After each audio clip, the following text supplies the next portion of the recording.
สวัสดีค่ะทุกคนวันนี้อังก็มาตัดหนังให้ดูอีกแล้วนะคะก็จะเป็นคลิปที่แบบตัดหนังนะคะแต่รอบนี้นะคะเราก็จะใช้กรรไกรตัดหนังเวียดนามนะคะก็ด้ามจับก็จะถนัดมือมากนะคะแล้วก็ปากนะคะก็จะมีขนาดอยู่ที่ปากกรรไกรนะคะก็จะมีขนาด5มิลนะคะ6มิล7มิลนะคะก็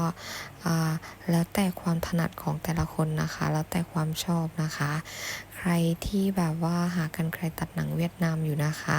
แนะนำเลยค่ะเดี๋ยวจะปักตะกร้าไว้นะคะใครที่สนใจก็สามารถสั่งซื้อได้นะคะกรรไกรเวียดนามก็จะเป็นกรรไกรที่มีปากที่คมนะคะเวลาเราตัดหนังก็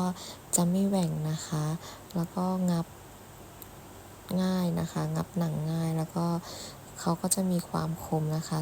ใครสนใจก็สามารถสั่งในตะกร้า